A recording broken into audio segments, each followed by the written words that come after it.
Hello guys, মানে আজকে আমার মা আজকে আমার ম্যাম এসেছে, এই জন্য আজকে মা পার্লার করে দেখো একটু পরে কথা বলবো।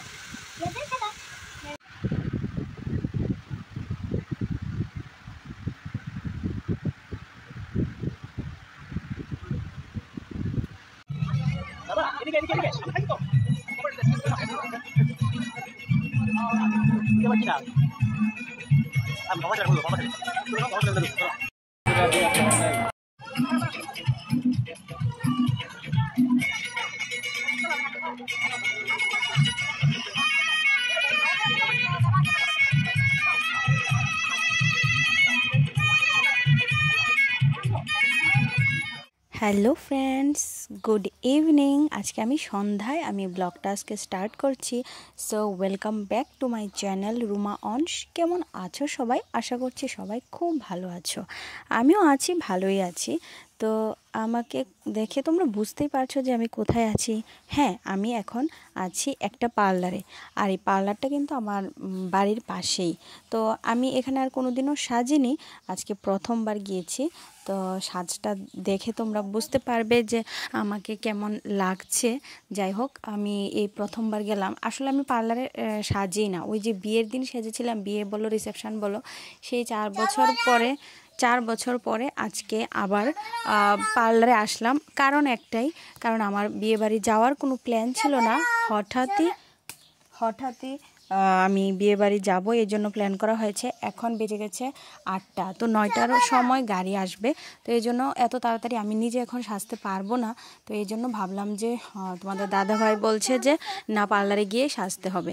তো দেখো, এখানে আমি বসেও গেছি সাজার জন্য। আমি বলেছিলাম যে সিম্পল একটা লুক দাও, কারণ পার্লারে তারা না খুব তাড়াতাড়ি করে একটু সাজগোজ করে দেয়, তো বেশ ভালোই লাগে। তো সাজগোজ সেরে এই যে দেখো, বাড়িতে এসে আর ব্লগটা স্টার্ট করার টাইম পাইনি। এখন আমরা বেরিয়ে গেছি, এখন সোজা চলে যাচ্ছি বিয়ে বাড়ি। তারপর বিয়ে বাড়ি গেলেই আমাকে দেখতে পাবে তোমরা, কারণ আমি রাস্তায় কোনো কিছু আর ভিডিও করিনি, শুধু রাস্তাটাই একটু তুললাম আর কি। মানে বাড়িতে ব্লগটা স্টার্টই করিনি, যার কারণে আমার সাজটা তোমরা বাড়িতে দেখতে পেলে না। চলো বিয়ে বাড়ি গিয়েই দেখাচ্ছি তোমাদের।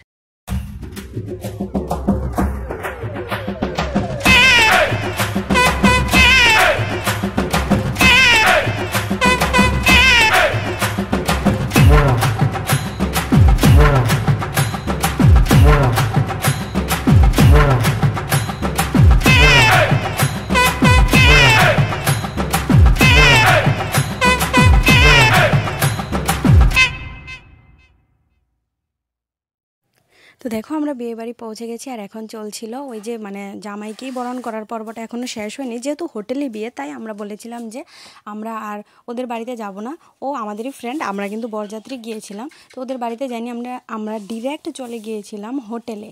তো বরকে দেখে নিয়েছো তোমরা, আর আমাকেও দেখে নিয়েছো। আমি যেহেতু বলেছিলাম আগে যে আমি আমাকে দেখাইনি পার্লার থেকে আসার পরে, তো আমাকে কেমন লাগছে তোমরা কিন্তু অবশ্যই আমাকে কমেন্ট করে জানাবে। আর আমার এই শাড়িটা কিন্তু এবার পর্যন্ত তোমাদের দাদাভাই দিয়েছি। কালারটা কেমন হয়েছে, পছন্দটা আমি করেছি। আমার একটু সবসময় এরকম গ্রিন কালারে আমার একটু দুর্বলতা আছে। তো কেমন লাগছে আমাকে অবশ্যই কিন্তু জানাবে। শর্টসও দিয়েছি, ফুল শাড়িটা দেখতে পেয়েছো তোমরা, আরেকটা নাও দেখছো। তো বিয়ে বাড়িটা বেশ ভালো লেগেছে। বরকে দেখিয়ে দিলাম, এবার চলো বউকে দেখাই। বর বধূ দুজনকেই একসঙ্গে দেখিয়ে দিই। তো দেখো, এখানে বউকেও দেখিয়ে দিলাম। যদি রিসেপশনে যাই তাহলে রিসেপশনের ব্লগ আসবে, বউকে আরও ভালো করে দেখাবো। তো এখানে দেখো, বউকেও দেখিয়ে দিলাম। তো চলো এবার বেশি আর বক বক না করে চলে যাব সোজা খাবার টেবিলে। ওইখানে গিয়ে আর বেশি দেরি করবো না। আমি এই হোটেলটা ভালোই ঘুরে ঘুরে দেখেছি, হোটেলটা বেশ ভালো লেগেছে আমার কাছে। তো তারপরে বলছিলাম যে না, ও আমাদের কলেজের ফ্রেন্ড। তো কলেজের ফ্রেন্ড সেহেতু আমি যেহেতু 12-এর পর যখন কলেজে কোনো একটা নিয়ে যায় না, তখন চট করে কিন্তু সবার সঙ্গে ফ্রেন্ডশিপ আসতে পারে না। তো সেই রকমই আমার সঙ্গে হয়েছে। আর যেহেতু ছেলে, তো আমার ছেলে বন্ধু নেই, আমার বন্ধু বলতে একজন, সেটা তোমাদের দাদাভাই। আমার মানে শুরু থেকে ওই আমার বন্ধু, যেহেতু ক্লাস 11 আমাদের সেহেতু আমার আর এক্সট্রা করে বন্ধু দরকার লাগে। আমি কথা বলছি এরকম অংশ ওখানে আমাদের মধ্যে তৈরি আছে। আর হ্যাঁ, যেটা বলছিলাম, আমার লাভ স্টোরি যদি তোমরা শুনতে চাও তাহলে কিন্তু অবশ্যই আমাকে কমেন্টে জানিও। আমি আমার লাভ স্টোরিটাও কিন্তু শেয়ার করবো, আর সেটা কিন্তু ভীষণই মজা। তো দেখো, আমরা কথা বলতে বলতে চলে গেলাম। এও কিন্তু আমাদের একটা কলেজের ফ্রেন্ড। তো ওর সঙ্গেও কিন্তু অনেক বছর পরে দেখা হয়েছে। সবার সঙ্গে না এখন শুধু মেলা আর মানে নিমন্ত্রণ বাড়িতে সাংসারিক হয়ে গেছে। এই জন্য সবাই যার যার লাইফ ব্যস্ত। আজকে কলেজের পরে সবাই সবাইকে এই একটা নিয়ে ব্যস্ত। দেখো আমরা একবারে ছবি দিয়েছিলাম আলাদা করে মিষ্টি থেকে বসিনি নেন এই বসিনি মিষ্টি খাওয়া শেষ হওয়ার পরে আমরা সঙ্গে সঙ্গে ভাত খেয়ে নিয়েছি। কারণ আমরা যেহেতু অনেকটা দূরের রাস্তা আসতে হবে, প্রায় 1 ঘন্টার মতো রাস্তা আমাদের আসতে হবে, রাত এখন 12টা বেজে গেছে। তো এই জন্য আমরা একবারেই খেয়ে নিয়েছিলাম। তো সবাই মিলে আমরা খাওয়া দাওয়া শেষ করে আর বেশি দেরি করিনি, ওদের সঙ্গে হাই হ্যালো বলে আমরা চলে এসেছি বাড়িতে। তো আজকে বিয়েবাড়ির ব্লগটা কেমন লেগেছে আমি ছোট্ট করে তোমাদের সঙ্গে যতটুকু পেরেছি শেয়ার করেছি, অবশ্যই আমাকে কমেন্ট করে জানাবে। আর আমাদের কেমন লেগেছে, আমাকে তোমাদের দাদাভাইকে অনস্কি আমাদের কেমন লেগেছে অবশ্যই জানাবে। তো দেখা হচ্ছে নেক্সট ভিডিওতে। আজকের মতো টাটা বাই।